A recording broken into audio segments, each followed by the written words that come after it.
नमस्कार, सुप्रभात। सभी बड़ों को प्रणाम, छोटों को प्रेम। स्वागत है आप सभी का आपके अपने चैनल अभिवाणी में और मेरा नाम है अभिषेक शर्मा। आज है 20 अगस्त 2023 दिन रविवार। और जैसे कि पुराने सब्सक्राइबर जो हैं वो जानते होंगे, बाकी जो नया है उनको बता देता हूं कि प्रत्येक रविवार को दैनिक भास्कर वालों का भास्कर फैमिली क्विज हम खेलते हैं, जिसको खेल के 10 भाग्यशाली विजेता केवल 5 प्रश्नों के उचित उत्तर देके 5 सवालों के सही जवाब देके 2121 रुपये का अमेजॉन गिफ्ट वाउचर जीत सकते हैं। ये क्विज जो है केवल 5 घंटे लाइव रहता है, 7 से 12। तो उससे पहले उसके बाद में आपको नहीं खेलना है, वरना आप एलिजिबल नहीं माने जाएंगे और ये आपको डिस्क्वालीफाई कर देंगे। तो 11:59 तक आप खेल लीजिएगा। और पिछले सप्ताह के विजेताओं की लिस्ट जो है उनके नाम मैं आपको बता दूंगा। 10 विजेता जो हैं, यदि संभव हुआ तो इसी वीडियो में या फिर किसी और वीडियो में या मैं कम्युनिटी में पोस्ट कर दूंगा। बाकी जो है रविवार को टाइम्स ऑफ इंडिया का क्रॉसवर्ड पजल क्विज भी आता है। ये एक ऑनलाइन क्विज है, वो ऑफलाइन क्विज होता है प्लस ऑनलाइन क्विज होता है। इस क्विज का लिंक आपको इस वीडियो के कमेंट बॉक्स में मिल जाएगा। ये थोड़ा डिटेल इन्फॉर्मेशन के साथ में है। इसका शॉर्ट वीडियो और इमेजेस आपको शॉर्ट्स में और कम्युनिटी में मिल जाएगी। तो ये आपको ऑनलाइन खेल के ऑनलाइन ही सबमिट करना है। टाइम्स ऑफ इंडिया वाला जो है न्यूज़पेपर लेके टाइम्स ऑफ इंडिया का, उसमें आपको नीले या काले पेन से भरना है। उसको सॉल्व करने के बाद उसकी इमेज खींच के उसको ऑनलाइन सबमिट करना है। तो उसमें 15 विजेता चुने जाते हैं जिनको 5-5 हज़ार रुपये का वाउचर मिलता है, और एक भाग्यशाली विजेता 1 महीने में 3 लाख रुपए तक जीत सकता है। तो आपको खुद सॉल्व करना पड़ेगा, क्योंकि वो मैं नहीं खेलता और किसी और का क्रेडिट मैं लेना नहीं चाहता, क्योंकि उसको मैंने कभी सॉल्व नहीं किया। मुझे जो आंसर देते थे मुझे उनसे आंसर नहीं मिल रहे हैं, मतलब मुझे जिनसे मिलते थे तो रिकी जी से, तो वो अब जो आंसर नहीं दे रहे, शायद नहीं खेल रहे होंगे, क्योंकि उसको 4 से 5 घंटे लगते हैं सॉल्व करने के लिए। और इतना समय मेरे पास नहीं रहता है कि कोई इसके लिए इतना समय दूं, और यदि उसमें एक भी गलत हो गया, स्पेलिंग गलत हो गई, तो जो है व्यक्ति डिस्क्वालीफाई हो जाता है। तो सब सही होने चाहिए, ऊपर से 4-5 घंटे भी दो और एक भी गलत हो गया तो कोई लाभ नहीं उसमें। तो इसलिए जो है वो मुझे नहीं समझ में आया। तो वो आप खेल लीजिएगा। मेरा इन्फॉर्मेशन देना जो है फ़र्ज़ था, तो वो मैंने आपको बता दिया। और उसके विजेताओं की लिस्ट भी आपको दिन में मिल जाएगी पिछले सप्ताह की। तो जो नए आए उनको बता देता हूँ, यहाँ आपको अपना मोबाइल नंबर डालना है, और जो पहले से खेल रहे हैं वो केवल मोबाइल नंबर डालेंगे, सभी डिटेल्स अपने आप भर जाती है। और नए लोग मोबाइल नंबर डालेंगे, फिर आपका नाम, आधार कार्ड पे जो वो डालिएगा वही सारी डिटेल्स डालिएगा, और आपके जेंडर में पुरुष महिला, उम्र में जितनी आपकी आधार कार्ड पे है उसके अनुसार भरिएगा। यहाँ पर राज्य चुनना है आपको, उस राज्य में आता है वो यहाँ पर आ जाएगा नीचे, तो आप चुन लीजिएगा। उसके नीचे आप स्लाइड करेंगे तो यहाँ पर प्रश्न आपको दिखाई देंगे। तो इसमें पहला प्रश्न है आज का, विश्व संस्कृत दिवस इस वर्ष किस दिन मनाया जाएगा। तो मीन्स ये पूछ रहे हैं इस वर्ष किस दिन मनाया जाएगा, मतलब अभी तक हुआ नहीं है ये, वरना ये पूछा जाता है कि किस दिन मनाया जाता है। तो इसमें ऑप्शंस हैं, ए 29 अगस्त, बी 25 अगस्त, सी 21 सितंबर, सी 21 सितंबर, या डी 31 अगस्त। विश्व संस्कृत दिवस तो ये मनाया जाएगा 31 अगस्त 2023 को, जिस दिन रक्षाबंधन भी है और पूर्णमासी भी है, क्योंकि ये श्रावण मास की पूर्णमासी को मनाया जाता है। जैसे कि आप जानते हैं श्रावण का पवित्र मास चल रहा है, सावन महीना। तो वैसे 40 दिन के होते हैं, इस बार जो है अधिक मास भी आया बीच में, तो जो है 2 माह के हो गए, 2 महीने के। और वैसे जो 40 दिन के होते हैं तो उसमें जो पूर्णमासी पड़ती है, तो ये आगे बढ़ गए ना, तो अब जो दिन चल रहे हैं वो शुक्ल पक्ष चल रहे हैं, यानी कि उजाले दिन। तो इसके जो 15वां दिन होता है, यानी कि 15वीं तिथि चतुर्दशी के बाद जो आती है, तो वो होती है पूर्णमासी। तो पूर्णमासी को ये दिन मनाया जाता है। और पिछले वर्ष जो है ये 12 अगस्त को मनाया गया था, और इसको जो है ऋषि पर्व के नाम से भी जाना जाता है। क्योंकि ये क्यों मनाया जाता है, तो इस दिन जो है बच्चे अपनी जो है पढ़ाई प्रारंभ करते थे, पढ़ाई करना शुरू करते थे पहले के समय में। जैसे गुरुकुल में जो होते थे ना, तो वेदों का अध्ययन करना इसी दिन से प्रारंभ करते थे। तो इसको ऋषि पर्व भी कहा जाता है। और प्रत्येक वर्ष श्रावणी पूर्णिमा को, अर्थात श्रावण मास की पूर्णिमा को मनाया जाता है। तो इस बार जो है 31 अगस्त को पड़ेगा, और पिछले वर्ष ये 12 अगस्त को मनाया गया था। दूसरा प्रश्न है, भारत के पहले स्वदेश निर्मित विमान वाहक पोत का नाम क्या है? स्वदेश मीन्स जो अपने देश में बना है, विमान वाहक मीन्स जिसके ऊपर विमान जो होते हैं ना, उड़ने वाले जेट, वो भी ले जा सकते हैं, तो वो होते हैं। तो ये हैं अरिहंत, विशाल, विक्रांत या विराट। तो ये होगा ऑप्शन सी, विक्रांत। इसको हम जो है INS विक्रांत के नाम से जानते हैं, और ये केवल निर्मित मीन्स बिल्ट ही नहीं हुआ है, डिज़ाइन भी अपने इंडिया में ही हुआ है। तो designed and built both. Vikrant, INS Vikrant. I think इसका पहले जो नाम था वो दूसरा था, वो IAC-1 था। इसका नाम बदल के INS विक्रांत किया गया था। तो ये आपको मालूम होना चाहिए। ये पूछा जा सकता है कि IAC-1 को अब किस नाम से जाना जाता है, तो INS विक्रांत। INS विक्रांत को पहले किस नाम से जाना जाता था, तो IAC-1। तो ये मालूम होना चाहिए आपको। और ये कोची में बना है INS विक्रांत।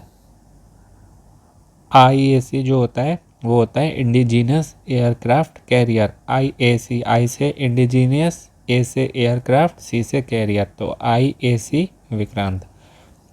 तीसरा है, फोबोस और डाइमोस निम्नलिखित ग्रहों में से किसके प्राकृतिक उपग्रह हैं?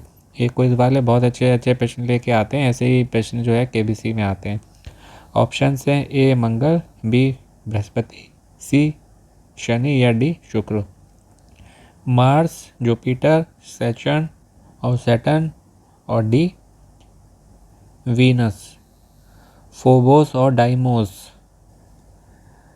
तो ये जो है मंगल होगा अकॉर्डिंग टू मी। फोबोस और डाइमोस, ये डाइमोस गलत लिखा है, या तो ये होगा डीमोस या होगा डेमोस, डाइमोस नहीं होता। तो ये प्राकृतिक उपग्रह भी हैं। इसको जो है इनको जो है मंगल के चंद्रमा भी कहा जाता है, और क्षुद्र ग्रह भी बोलते हैं, जिनको अंग्रेजी में एस्टेरॉइड्स बोलते हैं। और फोबोस जो है वो डीमोस से बड़ा है। और मंगल जो है हमारे सौरमंडल के चौथे ग्रह हैं, चौथे नंबर के। तो ये आप ध्यान रखिएगा, कोई आपसे पूछे मंगल के 2 चंद्रमा, या प्राकृतिक उपग्रह, या जो मैंने आपको बताया एस्टेरॉइड्स में क्षुद्र ग्रह, तो बात एक ही है। और दोनों जो है ना अनियमित हैं, मीन्स इनका जो आकार है ना वो ऐसा नहीं है कि गोल ही है। अनियमित मीन्स होता है जिसका कोई साइज ना हो। और इन दोनों की ही खोज एक अमेरिकी खगोल शास्त्री थे, जो खगोल शास्त्री मीन्स होता है एस्ट्रोनॉमर, आसफ हॉल, तो उन्होंने की थी। अमेरिकी खगोल शास्त्री आसफ हॉल ने 1877 में, means discovered by American astronomer Asaph Hall in August 1877। और इनका जो नाम है वो ग्रीक के जो पौराणिक जुड़वा पात्र हैं, फोबोस जिसका अर्थ होता है भय और आतंक, और डेमोस आतंक और भय। डेम्स एंड डेमोन्स इस तरीके से नाम से शायद एक हॉलीवुड की मूवी भी बनी है। तो ये भी आपको मालूम होना चाहिए, क्योंकि KBC में जब बड़े अमाउंट के प्रश्न होते हैं जो 320 से ऊपर के, वो ऐसे ही आ जाते हैं, बहुत कठिन कठिन जो हमने कभी सुना भी नहीं होता है, तो ये पूछा जा सकता है। तो ये इसको ध्यान से सुनिए, और चाहे तो नोट कर सकते हैं या याद कर लीजिए। ग्रीक पौराणिक जुड़वा पात्रों, फोबोस जिसका अर्थ होता है भय और आतंक, और डेमोस आतंक और भय, दोनों के अर्थ एक ही हैं, पर एक में भय आतंक है, दूसरा आतंक भय। इनके नाम पर है, जो अपने पिता एरेस के साथ युद्ध में गए थे। Means named after the Greek mythological twin characters Phobos fear and panic, and Deimos terror and dread. अंग्रेजी में इसको ऐसे बोलेंगे, और वहाँ पर जो अर्थ है वो सेम ही आ रहे हैं। तो Phobos means fear and panic, and Deimos terror and dread, DREAD, who accompanied their father Ares into battle, means अपने पिता एरेस के साथ युद्ध में गए थे।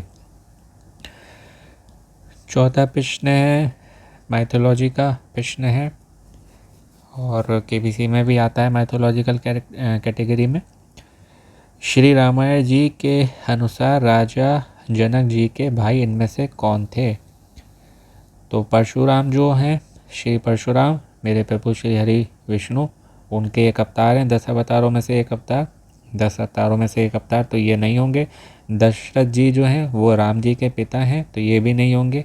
और पवन जी जो हैं वो हनुमान जी के पिता हैं, तो ये भी नहीं होंगे। तो मुझे मान लीजिए ये 3 पता है कि ये 3 कौन है, और चौथा मुझे नहीं पता, तो एलिमिनेशन प्रोसेस से आ गया ना आंसर। तो ये आपने देखा होगा केबीसी में बड़े अमाउंट की धनराशि जो जीते हैं तो वो एलिमिनेशन प्रोसेस के थ्रू जाते हैं। शुक्रवार को भी आपने देखा होगा, और जो गुरुवार को खेले हैं राहुल नेमा, कितना बढ़िया खेले, 50 लाख जीते, 1 करोड़ का पेशेंट भी अटैम्प्ट किया, हालांकि आंसर पता था पर क्विट कर दिया।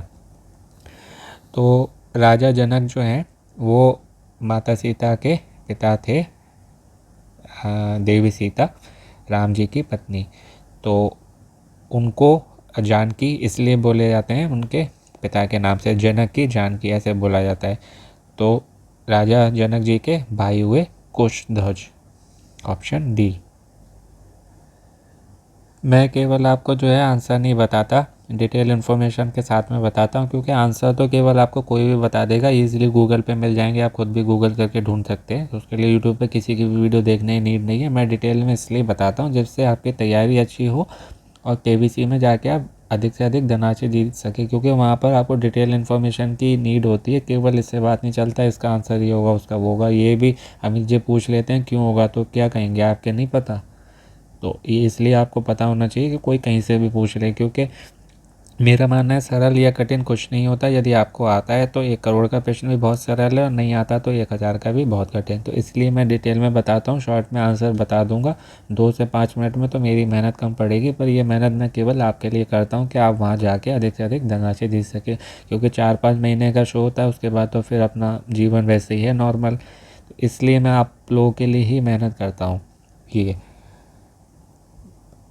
तो इसमें जो है जो राजा जनक थे उनकी 2 पुत्रियां थी, माता सीता और उर्मिला, माता उर्मिला। और जो उनके भाई थे कुशध्वज, उनके 2 पुत्रियां थीं, जो मांडवी जी और श्रुतकीर्ति थी, श्रुतकीर्ति। और इनके जो राजा जनक जी जो हैं इनको राजऋषि भी कहा जाता था। राजर्षि मीन्स राजा और ऋषि मीन्स राजश्री। एक तरह से जो हैं ये इनकी जो मैंने आपको बताया 2 पुत्रियां, माता सीता और उर्मिला माता। तो उर्मिला सीता जी तो राम जी की पत्नी, और उर्मिला जी जो है लक्ष्मण जी की। तो ये एक तरीके से इनकी दत्तक पुत्रियां थी, क्योंकि सीता जी जो हैं इनकी पत्नी से उत्पन्न नहीं हुई थी, वो तो ये जो है सूखा पड़ गया था, खेती करते थे ये, तो सूखा पड़ गया था, तो हल चला रहे थे। तो जब हल चला रहे थे ना, ज़मीन में हल अटक गया था, तो जब उसको खोदा गया गड्ढे को, तो धरती में से सीता माता निकली थी। तो इसलिए जो उनको एक शब्द है मुझे ध्यान नहीं आ रहा, तो धरती से उत्पन्न हुई थी माता सीता, और फिर अंत में जो है वो धरती में ही समा गई थी। तो वास्तविक माता जो है उनकी वो धरती माता ही हैं, और इसलिए ये इनकी दत्तक पुत्रियाँ कही जाएंगी। और मांडवी जो हैं उनका विवाह भरत से हुआ था, और श्रुतकीर्ति जो है उनका विवाह शत्रुघ्न से हुआ था। तो इस तरीके से ये है, माता सीता का राम जी से, माता उर्मिला का लक्ष्मण जी से, माता मांडवी का भरत जी से, और माता श्रुतकीर्ति का, श्रुतकीर्ति है श्रुतकीर्ति का, माता श्रुतकीर्ति का शत्रुघ्न जी से। तो ये इस तरीके से इनके विवाह हुए थे। 5वां अंतिम प्रश्न है, चैल वन्य जीव अभयारण्य इनमें से किस प्रदेश में स्थित है? ऑप्शन हैं ए हिमाचल प्रदेश, बी केरल, सी पंजाब या डी पश्चिम बंगाल।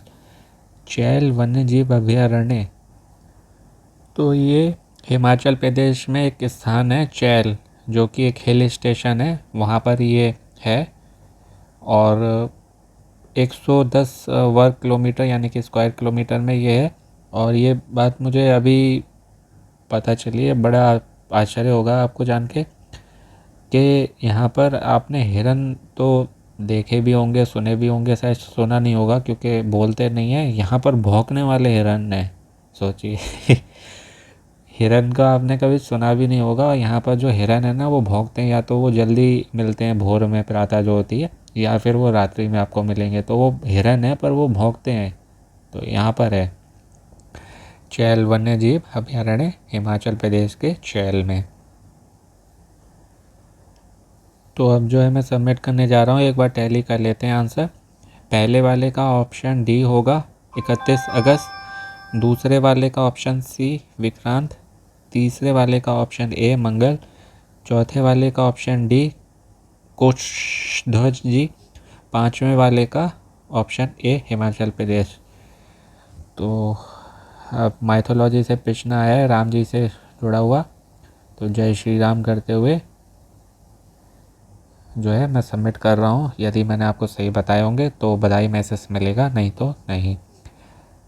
सबमिट कर दिया मैंने, यस बधाई मैसेज मिल गया, जय Shri Ram. Well done Sharma ji, means मैंने आपको सभी सही जवाब उचित उत्तर करेक्ट आंसर दिए हैं। और जैसे कि मैंने आपको बताया था 7 से 12 को इस लाइव रहेगी, तो 11:59 तक खेल लीजिएगा और लकी ड्रॉ में एंटर कर लीजिएगा। पिछले सप्ताह के विजेताओं के नाम अब मैं आपको बता देता हूँ।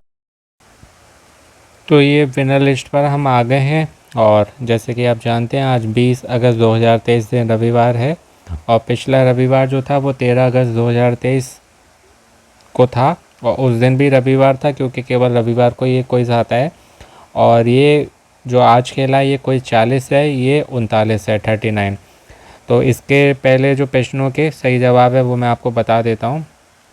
पहले वाले का ऑप्शन ए शिवजी, दूसरे का डी बैडमिंटन, तीसरे का ए सुकुमार सेन, चौथे का बी कंक, पाँचवें का डी मोहन राकेश। तो ये प्रश्नों के उत्तर हैं पिछली बार के और 10 भाग्यशाली विजेता क्विज 39 के। पहला नाम है अशोक कुमार, दूसरे हैं गौरव मालवीय, तीसरी हैं जयश्री पंवार, मोनू राठौर चौथे हैं, पाँचवें हैं नवीन, छठे हैं निखिल चौखे, सातवें हैं नितेश जैन, सातवें हैं रणजीत सिंह, आठवें हैं चरण, नौवें हैं विकास गुप्ता और 10वीं हैं विनीता ठाकुर जी। तो ये हैं 13 अगस्त 2023 दिन रविवार क्विज 39 के प्रश्नों के उत्तर और विजेताओं के नाम। इन सबको बहुत बधाई, और जो अभी खेलेंगे उन सबको बहुत शुभकामनाएं।